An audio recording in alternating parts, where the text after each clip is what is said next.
6 বছরের ছোট্ট বালক। গুরুদেব শুধু বলে দিয়েছে যে হে নরোত্তম, তুমি তোমার বাড়িতে গিয়ে মা বাবার কাছ থেকে অনুমতি নিয়ে পদ্মা নদীতে স্নান করতে গিয়ে চৈতন্যের কৃপা লাভ করবে। বাড়িতে আসলেন, বাড়িতে এসে মাকে প্রণাম করেছে, বাবাকে প্রণাম করেছে। এইবার দেখুন ভালো করে, বাবাকে প্রণাম করার সঙ্গে সঙ্গে বাবা ছেলেকে কোলে তুলে নিয়ে আদর দেখাচ্ছেন। আর একটা কথা বলছেন, ওরে নরোত্তম, আমি তোর বাবা, তুই আমার ছেলে। যেদিনকে তুই জন্মগ্রহণ করলি সেদিন আমি মনে মনে একটা সংকল্প করে নিয়েছিলাম যে তোকে পণ্ডিত তৈরি করতে গেলে আমার যদি রাজপ্রাসাদের সবকিছুও ধ্বংস হয়ে যায় তাতে আমি হাসি মুখে সেটা বিসর্জন দিয়ে দেব, কিন্তু ছেলে মানুষ হতে হবে, ছেলে বিদ্বান হবে, ছেলে পণ্ডিত হবে, জনকল্যাণ করবে, এটা বাবা হয়ে আমার একটা দায়িত্ব। এবং আমি এই সংবাদ পেলাম তুমি নাকি ইতিমধ্যেই পণ্ডিত হয়েই বাড়িতে এসেছো। তা খোকা রে, আজকে আমি বাবা হয়ে তোকে একটা কথা বলে দিই, বাবা যা চেয়েছিল তুই আমার মনের আশা পূর্ণ করেছিস। এইবার তুই সন্তান হয়ে আমি তোর বাবা, কি তুই চাস, কি তুই চাইলে তুই খুশি হবি আমাকে বল, আমি তোকে সেটা দিয়ে খুশি হব। এবার দেখুন মা, 6 বছরের ছেলেটা বাবার কাছ থেকে কি চাইবে এটা বাবাও তো বুঝে উঠতে পারলো না। কোন জমিদার, কোন রাজা, কোন নেতা সে যদি তার ছোট্ট ছেলেকে বলে যে তুই কি চাস বল, আমি তোকে দিয়ে খুশি হব, হাজার ছেলের হাজার বাসনা। কিন্তু নরোত্তম যেহেতু 6 বছরের ছেলে হলেও সে পণ্ডিত, তাই বাবা যখনই বলেছে কি চাস বল আমি তোকে দেব, তখন ছোট্ট ছেলে নরোত্তম বলছেন, বাবা তুমি আমাকে দেবে? দেব মানে? আবার এ বিষয়ে কোনো প্রশ্ন হয় কেন, বল তুই কি চাস? তখন নরোত্তম পরিষ্কার করে বলে দিলেন, বাবা তোমাকে যদি কিছু দিতেই হয় তাহলে তুমি আমাকে অন্য কোনো কিছু জিনিস দিও না, আমার মাথায় দুটো হাত রেখে আশীর্বাদ করো আর অনুমতি দাও, আমি পদ্মা নদীর জলে শুধু প্রাণ ভরে স্নান করব। বাবা তো শুনে অবাক, বাবা বলছে হ্যাঁ রে, পদ্মা নদীর জলে স্নান করতে গেলে এটা কি আবার এই হলপ করে চাইতে হয়? এই দাঁড়া, কে আছিস? আমার ছেলে পদ্মা নদীর জলে স্নান করবে, তোরা একটা কাজ কর রে, আমার 10টা সোনার কলসি রাজবাড়ির ভেতর থেকে নিয়ে চলে যা, আর ওই সোনার কলসি করে পদ্মা থেকে জল ভরে নিয়ে আয়। সোনার কলসি করে পদ্মা থেকে জল এনে আমার ছেলে সোনা, এই খোকা এটা দিয়ে যাতায়াত করলে হবে না, বস। সোনার কলসি করে জল নিয়ে আমার সোনার টুকরো ছেলেকে একটু স্নান করিয়ে দে না রে বাবা। যখন সোনার কলসি করে সোনার ছেলেকে স্নান করিয়ে দেওয়ার কথা বললেন, নরোত্তম তখন হাত জোড় করে বাবাকে বললেন, বাবা সোনার কলসিতে করে জল নিয়ে আসলে আমি তো ওইভাবে স্নান করব না, আমি পদ্মা নদীতে গিয়ে স্নান করব। ও আচ্ছা, তুই তার মানে বলছিস যে নদীতে যাবি, তাই তো? ঠিক আছে। এই কে আছিস? ভালো করে পালকিটা সাজা, দামি দামি ফুল দিয়ে পালকি সাজা, আর পালকি বাহকদের খবর দে আমার ছেলে পালকিতে করে যাবে পদ্মা নদীর জলে। নরোত্তম বলছে, বাবা পালকিতে করে গেলে লোকের কাঁধে চড়ে যেতে হয়, আর লোকের কাঁধে চড়ে সুখ ভোগ করে যদি আমি পদ্মা নদীতে স্নান করতে যাই তাতে তো অন্তরে ভক্তি লাভ হবে না বাবা, আমি পালকিতে চড়ে যাব না। তখন বাবা বলছে, তাহলে আমি একটা গরুর গাড়ি তৈরি করে দিই।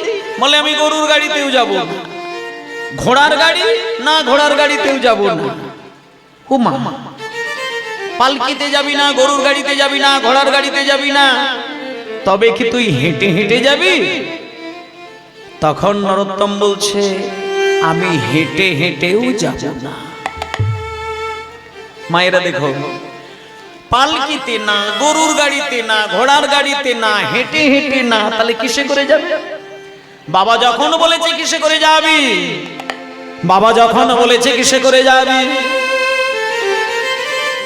নরোত্তম বলে, বাবা গো, আমি পালকিতে চড়ে যাব না, গরুর গাড়িতে চড়ে যাব না, ঘোড়ার গাড়িতে চড়ে যাব না, আর আমি হেঁটে হেঁটে হেঁটে হেঁটে যাব না গো। আমি এই রাজপ্রাসাদ থেকে পদ্মা নদীর জল পর্যন্ত কেমন করে যাব জানো? আমি ধুলোয় গড়াগড়ি দিয়ে যাব। হরিব, আমি ধুলোয় গড়াগড়ি দিয়ে যাব। ভক্তের পদ ধুলাই অঙ্গে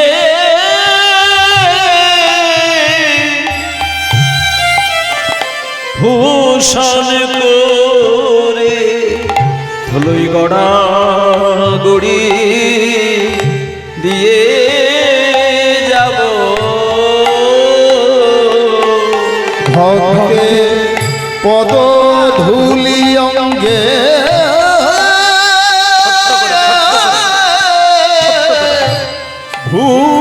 ভূষণ করে, আমি ধুলায় গড়া গড়ি দিয়ে যাব। আসলে মায়েরা, 6 বছরের ছেলেটা যে এত বিরাট একটা বৈরাগ্যের কথা বলতে পারে, এটা তো বাবার ধারণার মধ্যেই নেই। বাবা যখনই শুনেছে ধুলোই গড়াগড়ি দেবে, তখন নরোত্তমের মুখের উপরে বাবা কোনো কথা চড়াতে পারলেন না। কেন না, বাবা শুধু একটা কথা বিশ্বাস করে নিয়েছে, যে ছেলে পণ্ডিত তার মুখের উপরে তর্ক করা তো আমার শোভা পায় না। তবে ও যদি ধুলোই গড়াগড়ি দিলে সুখ পায় তো পাক, তাতে আমার কি এসে যায়? এই খোকা, তুই ধুলো মাখে নদীর জলে স্নান করলে যদি তোর আনন্দ হয়, সুখ হয়, আমি তোকে অনুমতি দিয়ে দিলাম, চলে যা। এই বলে ছেলেটা যখন বাবার অনুমতি নিয়ে ধুলোই গড়াগড়ি দেওয়া শুরু করেছে, বাবা স্থির করে নিলেন যে আমার 6 বছরের ছেলে নদীতে স্নান করতে গিয়ে ছেলের যাতে ক্ষতি না হয়। গোপনে গোপনে দুজন প্রহরীকে বললেন, ওগো, আমার ছেলে যখন নদীতে নামতে যাবে, তোমরা পিছন দিক দিয়ে ছেলের হাতটা অন্তত একটু ধরো, কারণ আমার ছেলে পদ্মা নদী সম্পর্কে কোনো ধারণাই তৈরি করেনি, অন্তত হাতটা ধরবে, স্নান হয়ে গেলে ওকে তুলে নিয়ে চলে আসবে। এই বলে মা, দুজন প্রহরী গুটি গুটি পায়ে যাচ্ছে, আর নরোত্তম গড়াগড়ি দিতে দিতে যাচ্ছে। যেতে যেতে যেতে যেতে নদীর জলের কাছে গিয়ে নরোত্তম দাঁড়িয়ে পড়ল।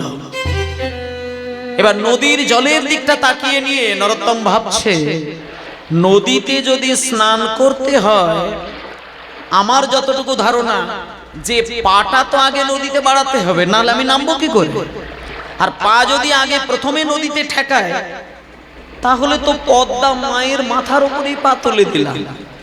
না না না না, ওটা করা যাবে না, আমাকে আগে ওই পদ্মা মাকে প্রণাম করে নিতে হবে। এই বলে নরোত্তম শুয়ে পড়ে নদীকে প্রাণ ভরে প্রণাম করতে গেল। আর যেই শুয়ে পড়ে পদ্মা মাকে প্রণাম করতে গিয়েছে, অমনি নরোত্তমের মাথার কাছে নদীর হালকা জলের একটা ঢেউ এসে ছুঁয়ে গেল। যেই ছুঁয়ে গেল, মায়েদের মনে আছে কিনা জানি না, অনেকগুলো বছর আগের কথা, ওই নদীর জলে মহাপ্রভু স্নান করতে গিয়ে চোখের 2 ফোঁটা জল ফেলে দিয়ে এসেছে। সেখানে মহাপ্রভু পদ্মা নদীকে একটা কথাও বলে দিয়ে এসেছিলেন যে, পদ্মা, নরোত্তম যেদিন তোমার জলে প্রথম স্নান করবে তার অঙ্গ ছোঁয়া মাত্র কি বলেছিল? শত শত গুণ তোমার নদীর ঢেউ বৃদ্ধি পাবে। আজকে তো সেই দিন, যখনই প্রণাম করতে গিয়ে জলটা ছুঁয়ে গেছে, প্রণামের ছলে জলে পরশ করিল হরিবল। প্রণামের ছলে জলে পরশ করিল, প্রণামের ছলে জলে পরশ করিল, প্রণামের ছলে জলে পরশ করিল। আর তখনই পদ্মা নদীর তরঙ্গ বাড়িল, পদ্মা নদীর তরঙ্গ বাড়িল, ওই তখনই পদ্মা নদীর তরঙ্গ বাড়িল, তখনই পদ্মা নদীর তরঙ্গ বাড়িল, তরঙ্গ বাড়িল, তরঙ্গ বাড়িল, তরঙ্গ বাড়িল, তরঙ্গ বাড়িল। ওই নরোত্তমের ছোঁয়া পেয়ে তরঙ্গ বাড়িল, ওই নরোত্তমের ছোঁয়া পেয়ে তরঙ্গ বাড়িল, ওই নরোত্তমের ছোঁয়া পেয়ে নিতাই গৌর হরি বলে হরি বল। নিতাই গৌর হরি বলে, নরোত্তমের ছোঁয়া পেয়ে, নিতাই গৌর হরি বলে, নরোত্তমের ছোঁয়া পেয়ে, নিতাই গৌর হরি বলে, নরোত্তমের ছোঁয়া পেয়ে, নিতাই গৌর হরি বলে। নরোত্তমের পরশ পেয়ে তরঙ্গ বাড়িল, তরঙ্গ বাড়িল, তরঙ্গ বাড়িল। বসো। কাল ঘটে গেল, কাল প্রহরীগণ হাতে ধরে রাখবে সে সুযোগটাই পেল না। নদীর মাঝখান থেকে একটা পাহাড় সমান ঢেউ, কোথা থেকে যে বিরাট ঢেউ এসে নরোত্তমকে তলিয়ে নিয়ে গেল, কেউ হিসাব খুঁজে পেল না। সবাই ভাবলো নরোত্তম জলের তলায় তলিয়ে গেছে, মানে সে প্রাণে মারা গিয়েছে। কিন্তু আসল তত্ত্ব কিন্তু সেটা নয়। আসলে নরোত্তম কোথাও তলিয়ে যায় না, পদ্মা মা তাকে কৃপা করে তার কোলে স্থান দিয়েছে। পদ্মার গভীরে নিয়ে গিয়ে মা সুন্দর করে একটা শাড়ি পরে একেবারে মায়ের রূপ ধারণ করে পদ্মা নদী গর্ভে গিয়ে নরোত্তমকে কোলে বসিয়ে তার মুখের দিকে তাকিয়ে তাকিয়ে পদ্মা নদী কাঁদছে। নরোত্তম তখন বলছেন, কে আপনি? আপনি কে? পদ্মা বলছে, আমি পদ্মা। এই যে নদীর কথা বলছিস না, আমি হলাম সেই পদ্মা নদী। উমা, নদী আবার কথা বলে নাকি? হ্যাঁ রে নরোত্তম, বলে, তবে সবার সঙ্গে বলে না। তোমার মতন অনুরাগী কৃষ্ণ ভক্ত যদি কোনোদিন আমার কাছে এসে ধরা দেয়, পদ্মা তখন কেবল তার সাথে কথা বলে। শোনো নরোত্তম, বহু বছর আগে চৈতন্য মহাপ্রভু তোমার জন্য দুবিন্দু নয়নের জল আমার জলে মিশিয়ে দিয়ে গিয়েছিল। আমি সেই প্রেম, সেই জল, সেই ভক্তি, সেই ভালোবাসা আজকে আমি তোমার অঙ্গে বুলিয়ে দিলাম। এবার মায়েরা, যেই সেই দুফোঁটা জল নরোত্তমের অঙ্গে বুলিয়ে দিয়েছেন, যে নরোত্তমের গায়ের রংটা ছিল কৃষ্ণ বর্ণের, মানে হালকা কালো বর্ণের, দেখা গেল সেই নরোত্তমের অঙ্গ চৈতন্যদেবের প্রেম পাওয়া মাত্রই গায়ের রং হয়ে গেল সোনার বর্ণ। এইবার সোনার বর্ণ দেহ ধারণ করে যখন জল থেকে ওপরে উঠে এসেছে, প্রহরীগণকে সঙ্গে নিয়ে যখন বাড়িতে এসে বাবার কাছে দাঁড়ালেন, এসো ভাই। আচ্ছা মায়েরা, সমুদ্রের তলায় ডুবুরিরা ছুটে যায় রত্ন তুলে নিয়ে আসার জন্য, আর আজকে পদ্মা নদীর গভীরে গেছিলেন নরোত্তম ভক্তি তুলে নিয়ে আসার জন্য। সেই নরোত্তম বাড়িতে এসে যখন বাবাকে প্রণাম করলো, বাবা ছেলেকে দেখা মাত্র একটা গোপন সংবাদ তার স্ত্রীকে অর্থাৎ নরোত্তমের মাকে কানে কানে শুনিয়ে দিলেন যে, ওগো, যে ছেলে আমাকে প্রণাম করে পদ্মা নদীতে গিয়েছিল স্নান করার জন্য, আজকে আমার কাছে যে ছেলেটা এলো, এ সেই ছেলে নয়, এ আমার সেই ছেলে নয়। আমার মনে হয় আমার এই নরোত্তম এই রাজপ্রাসাদে বেশি দিন থাকবে না। এই বলে মায়েরা যেদিনকে প্রণাম করে বাড়িতে আসলো, পদ্মা স্নান করে যেদিন আসলো এই বিকেল বেলা, দুপুরে স্নান করেছে, বিকেলে এসেছে, এবার বিকেল গড়িয়ে সন্ধ্যা নেমে যখন রাত্রির 12টা বাজে, তখন মা বাবার কোলের কাছে নরোত্তম অঘরে ঘুমাচ্ছিল। হঠাৎ করে ঘুমের ঘরে নরোত্তম একটা স্বপ্ন দেখলেন, স্বয়ং নিতাই চাঁদ এসে নরোত্তমের সম্মুখে দাঁড়িয়েছে। কোকড়ানো কোকড়ানো মাথার চুল, গলায় রয়েছে তুলসী কাঠের মালা, কপালে রয়েছে সুন্দর একটি তিলক, আর হরিনাম গাইতে গাইতে নরোত্তমের কাছে এসে বলছেন, নিত্যানন্দ প্রভু, যে নরোত্তম, কিছুক্ষণ আগে তুমি পদ্মা নদীর জলে স্নান করতে গিয়ে তুমি যে প্রেম পেয়েছো, আমি হলাম সেই গৌরাঙ্গের অভিন্নতম নিতাই চাঁদ। তাই শোনো, তুমি যদি আরো প্রেম আরো ভক্তি পেতে চাও, তাহলে তুমি এখানে মা বাবার কোলের মাঝে ঘুমিয়ে থেকো না, তুমি চলে এসো প্রেমের রাজ্য বৃন্দাবন ধামে। এই বলে নরোত্তম হঠাৎ ঘুম ভেঙে গিয়ে দেখলো মা বাবা মাঝরাতে ঘুমাচ্ছে। ঘুমন্ত পিতা মাতাকে প্রণাম করে ওই 6 বছরের রাজার ছেলেটা চিরকালের জন্য গৃহত্যাগী হয়ে গেল। গৃহত্যাগী হয়ে মা বাবাকে কাঁদিয়ে চিরকালের জন্য বিদায় নিলেন। ছুটতে ছুটতে উত্তর প্রদেশে বিহার পর্যন্ত চলে গেছেন। বিহারের একটা জঙ্গলে অজ্ঞান হয়ে পড়ে গিয়েছিলেন। এক ব্রাহ্মণ ওই ছেলেটাকে দেখতে পেয়ে মাথায় জল ছিটিয়ে দিয়ে জ্ঞান ফিরিয়ে দিয়ে তাকে পেট ভরে দুগ্ধ পান করিয়ে দিয়ে তাকে আবার সুস্থ করে দিলেন। তারপরে সেই নরোত্তম আবার চলল বৃন্দাবনের পথ। এবার বৃন্দাবনে যাবার কটা দিন আগে উত্তর প্রদেশে এসে গেলেন। উত্তর প্রদেশে এসে ঘুমিয়ে পড়লেন। সেখানে স্বপ্নের ঘরে রূপ গোস্বামী আর সনাতন গোস্বামীকে দেখতে পেলেন এবং রূপ সনাতনকে দেখতে পাবার পরে আবার ছুটে চলল বৃন্দাবনে। বৃন্দাবনে গিয়ে আমি হরি বলবো, রাধা মদন মোহন হেরব, আমি হরি বলবো, রাধা মদন মোহন হেরব, আমি হরি বলবো, বৃন্দাবনের রাখাল মেলা,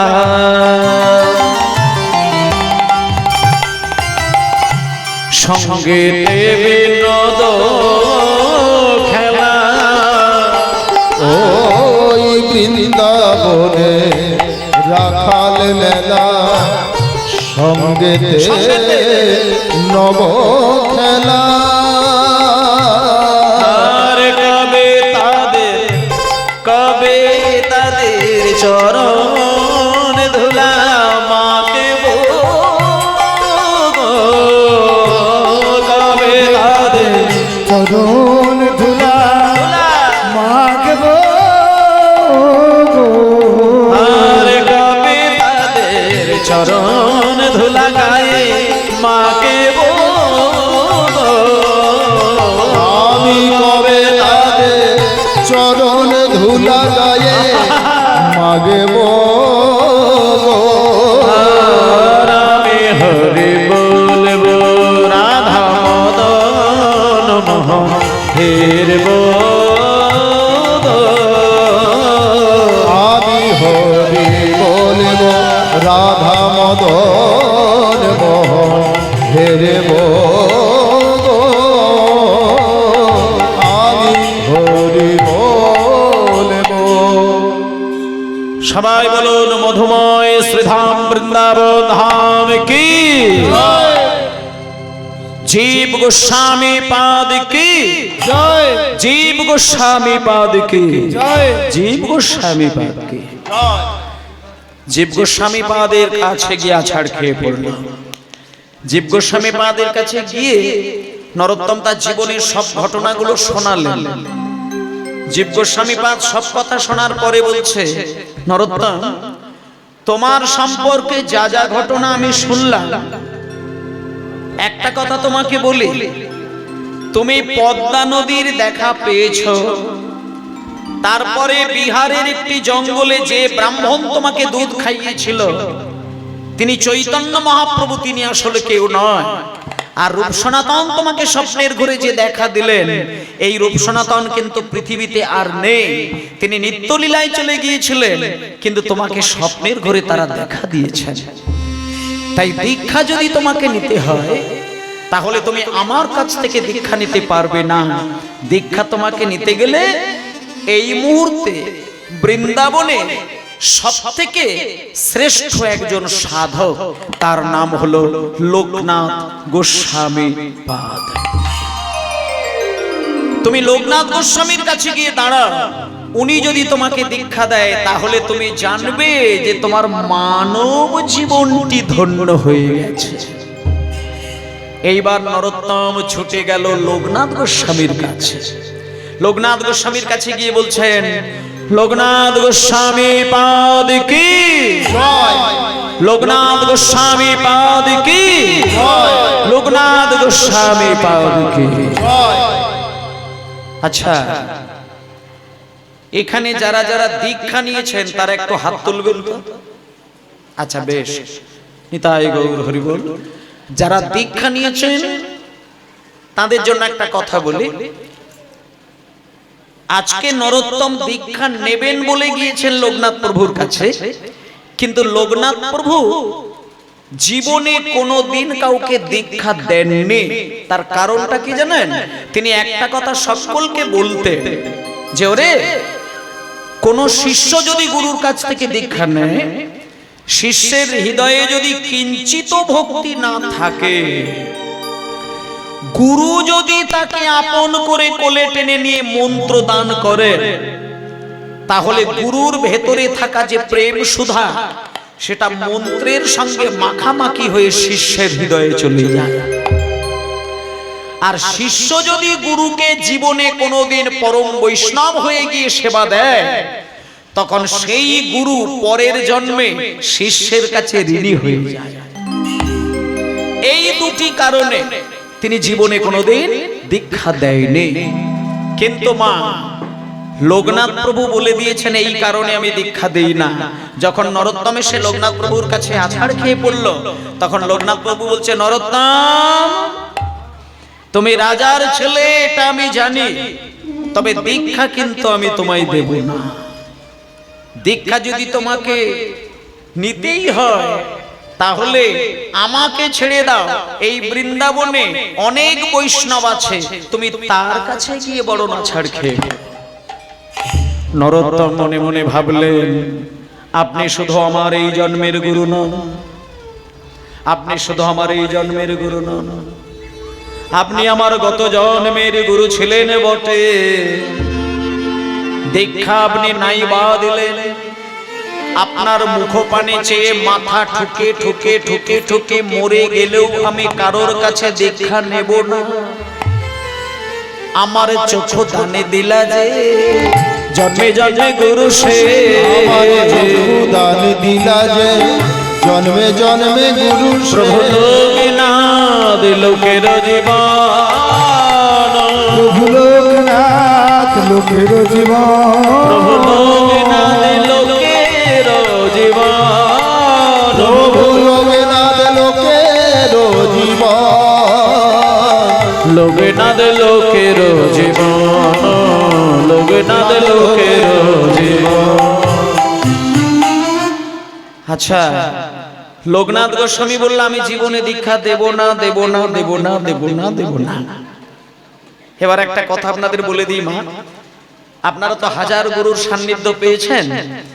গুরু জীবনে যদি এরকম একটা কোনোদিন গুরু পেয়ে যান, যে গুরুর চরণ স্পর্শ করলে আপনার হৃদয়ে রাধা কৃষ্ণের প্রেম বিগলিত হয়, এরকম অনেক গুরু আছে দেখবেন, যাকে দেখলে পরেই প্রণাম করতে ইচ্ছে হয়, যার বদন দর্শন করলেই ভেতরে কৃষ্ণ প্রেম উদয় হয়। এইরকম গুরুর যদি কোনোদিন সাক্ষাৎ পান, তাহলে জানবেন ওই গুরু আপনার গত জন্মের গুরু ছিল।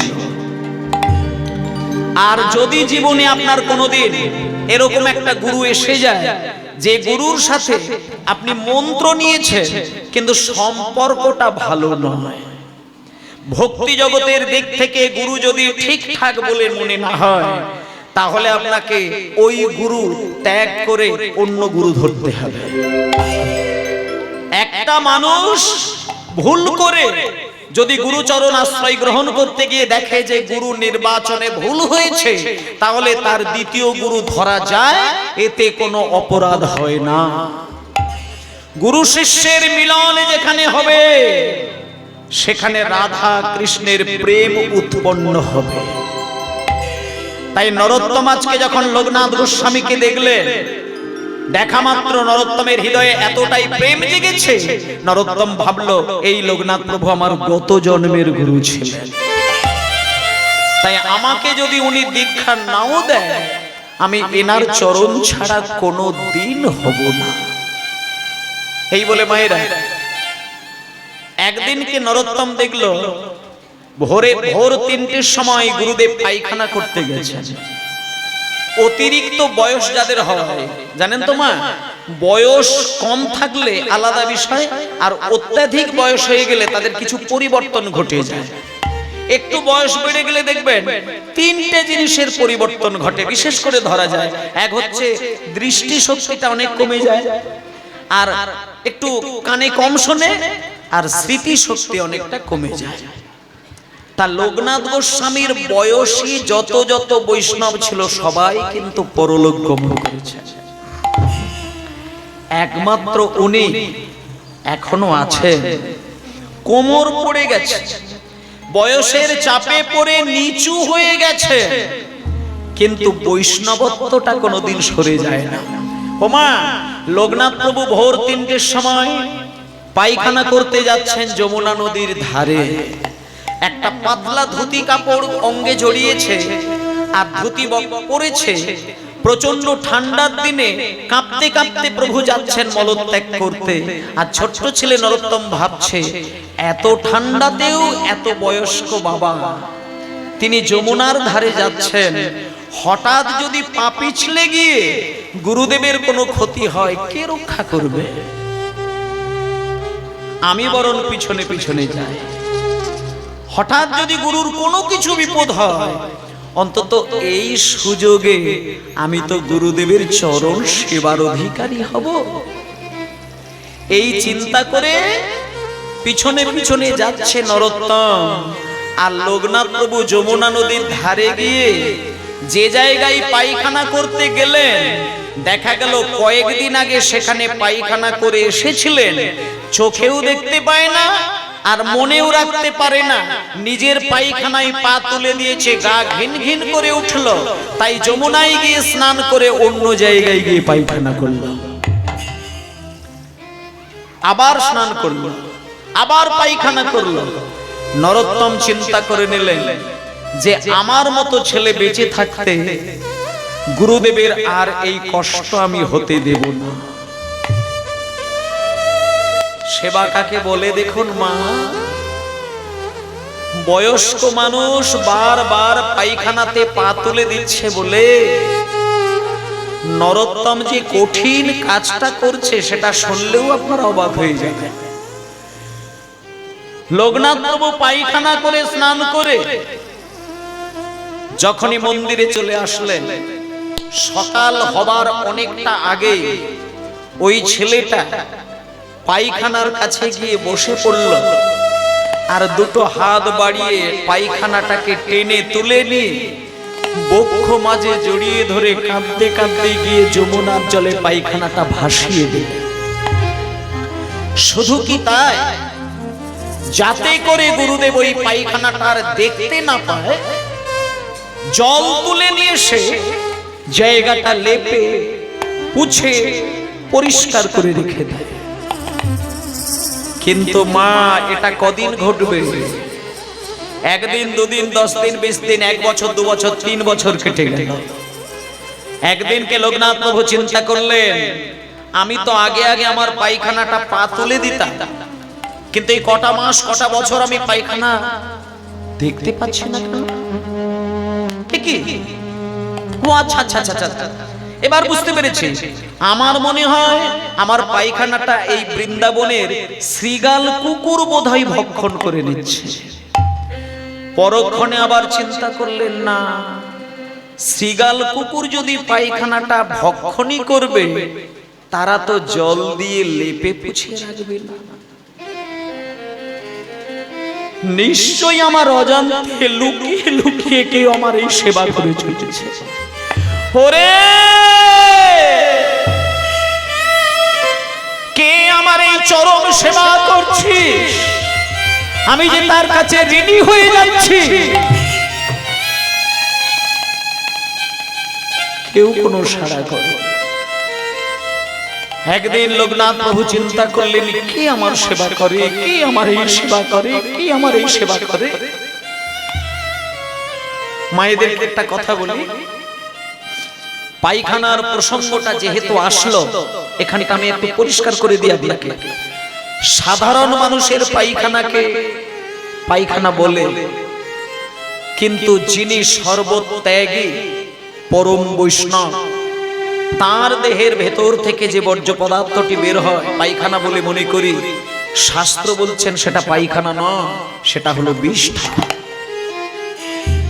সাধারণ মানুষের পায়খানা আর পরম ত্যাগী বৈষ্ণবের পায়খানা এক নয়। এবার আপনারা বুঝবেন কি করে যে কে পরম বৈষ্ণব? সেই ক্ষেত্রে শাস্ত্র সিদ্ধান্ত দিলেন, যে মানুষটি জন্ম থেকে মৃত্যু পর্যন্ত রাধা গোবিন্দের প্রসাদ ছাড়া কিছুই ভক্ষণ করেন, আর দ্বিতীয় হলো যে মানুষটা জন্ম থেকে মৃত্যু পর্যন্ত রাধা গোবিন্দের নাম, প্রেম, ধ্যানের মধ্যে নিজেকে ডুবিয়ে রাখেন, এই মানুষটা পরম বৈষ্ণব ছাড়া আর কিছু না। তা মায়েরা, লোকনাথ প্রভু হচ্ছেন পরম বৈষ্ণব। তার পায়খানা পরিষ্কার করলে মানব জীবন ধন্য হয়ে যায়। একদিন লোকনাথ প্রভু ওই ভোরের বেলা গাছের আড়ালে লুকিয়েছিল নরোত্তমের সেবাটা দেখবেন বলে। যেই না সেদিনকে পায়খানা পরিষ্কার করবে বলে হাতটা বাড়াতে গেছে, লোকনাথ প্রভু নিজেকে ধরে রাখতে পারল না, ছুটতে গিয়ে নরোত্তমকে বুকে জড়িয়ে করে, নরোত্তম, আমি জীবনে কোনো দিন কারোর সেবা গ্রহণ করব না, এটা আমার প্রতিজ্ঞা, তাই আমি কাউকে দীক্ষা দেই না। আর তুই আমার এই চরম সেবা করে আমাকে সারাটা জীবনের জন্য ঋণী করে দিলে, জন্ম জন্ম তুই ঋণী করে দিলে।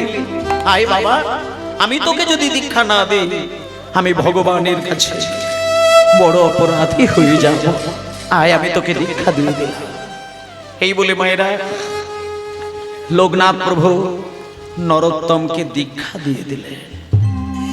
যেই নরোত্তমকে দীক্ষা দিয়ে দিল, বৃন্দাবনের সর্বশ্রেষ্ঠ একজন সাধক, নাম হচ্ছে শ্রীনিবাস আচার্য প্রভু, তিনি এসে বললেন, নরোত্তম, তোমার সম্পর্কে আমার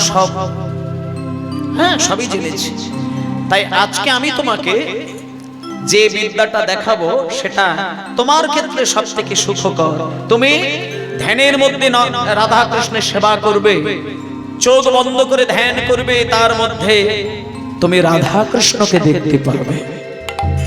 আর রাধা কৃষ্ণকে দেখতে পাওয়া মাত্র তুমি এক বাটি দুধ গরম করবে, ধ্যানের মধ্যে দুধ গরম করে সেই এক বাটি দুধ তুমি রাধা কৃষ্ণের মুখের সামনে ধরবে, এটাই হবে তোমার কৃষ্ণ সেবা। এইবার মায়েরা, আপনারাও তো ভগবানের সেবা দেন, কিন্তু নরোত্তমের সেবা আর আপনাদের সেবা অনেকটাই তফাৎ রয়েছে। নরোত্তম চোখ বন্ধ করে ধ্যান করতে গিয়ে দেখছে হৃদয় মাঝে রাধাকৃষ্ণ কথা বলছে, এক বাটি দুধ ধ্যানের মধ্যেই গরম করতে বসিয়েছেন, আর রাধাকৃষ্ণের কথা শুনতে গিয়ে হঠাৎ কখন যে দুধ গরম হয়ে উতলে গেছে এটা নরোত্তমের খেয়াল নেই। এবার ওই বাটি উতলে গিয়ে, দুধ উতলে গিয়ে যখন আঁচের মধ্যে দুধ পড়লো, পোড়া দুধের গন্ধ পেয়ে ছুটে গিয়ে যেই দুধ নামাতে গেল, ছ্যাঁকা লেগে গিয়ে ধ্যান ভেঙে গেল।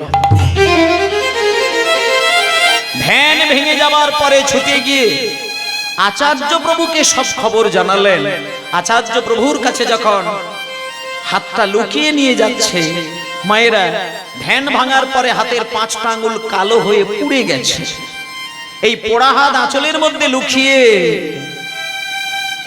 রাধা কৃষ্ণ প্রাণ মোহন। আচ্ছা একটুখানি বলি, লীলাটা শেষের দিকে চলে এসেছে, আর চিন্তা নেই। এখন যুগলের গান করব, আর একটু পরে নরোত্তম দাস আমাদের বাংলাতে এসেছিলেন কোথায় সেটা বলে দিয়ে লীলা শেষ করব।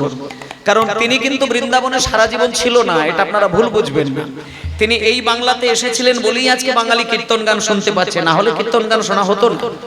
তা সেই কবে এসে, মানে কিভাবে এসেছিলেন আর কেমন করে আমাদেরকে উদ্ধার করলেন সেটা আর একটু পরেই বলে দেব, তারপরেই লীলা থাকবে, তারপর প্রসাদ গ্রহণ করবেন। রাধা কৃষ্ণ প্রাণ যুগল কিশোর, রাধা কৃষ্ণ প্রাণ যুগল কিশোর, রাধা কৃষ্ণ প্রাণ যুগল কিশোর, জীবনে মরণে গতি আর নাহি মোর, জীবনে মরণে গতি আর নাহি মোর, রাধা কৃষ্ণ প্রাণ মোর যুগল কিশোর, রাধা কৃষ্ণ প্রাণ যুগল কিশোর, রাধা কৃষ্ণ প্রাণ মোর যুগল কিশোর। শ্রীনিবাস আচার্য প্রভু বললেন, নরোত্তম, তোমার বৈষ্ণবের শক্তি দেখে আজ থেকে আমি তোমার নাম রাখলাম বিশিষ্ট বৈষ্ণব আচার্য ঠাকুর নরোত্তম দাস।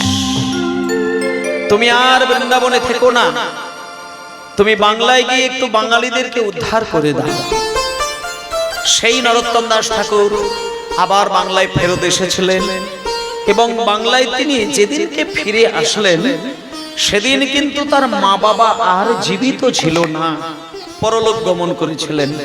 এবং বাংলায় এসে সর্বপ্রথম ওই খেতুরি গ্রামে কীর্তন সম্মেলন করেছিলেন, এবং তিনি নিজেই কীর্তনিয়ার আসনে দাঁড়িয়ে একটা কথা সারা ভারতবাসীর উদ্দেশ্যে বলে দিয়েছিলেন যে, হে বৈষ্ণব সমাজ, আজ থেকে আমি একটা সংবিধান তৈরি করে দিলাম, যেখানেই কীর্তন হোক না কেন, যে কোনো পালা বা যে কোনো লীলা হোক না কেন, গৌর চন্দ্রিকা বাদ দিয়ে কোনোদিন কোনো কীর্তন গাওয়া যাবে না। এই শুরু হলো গৌর চন্দ্রিকা গাওয়া। দেখতে দেখতে নরোত্তম দাস ঠাকুর আরো কটা বছর বেঁচে ছিলেন। একদিন হাজার বৈষ্ণবের কোলে মাথা রেখে নরোত্তম দাস বলেছিলেন, ওগো, আমি যেদিন পরলোক গমন করব আমার দেহটা তোমরা পদ্মা নদীর জলে ভাসিয়ে দিও। এই বলে মা আরো কয়েকটা মাস কাটার পরে একদিন নরোত্তম দাস ঠাকুর আপনার জীবন থেকে, আমাদের জীবন থেকে, সকল বৈষ্ণবের জীবন থেকে তিনি চিরকালের জন্য বিদায় নিলেন, এবং ওনার দেহটা পদ্মা নদীর জলে ভাসিয়ে দিলেন, এবং সাদা দুধ হয়ে নরোত্তম দাস ঠাকুরের দেহটা বিলীন হয়ে গেল।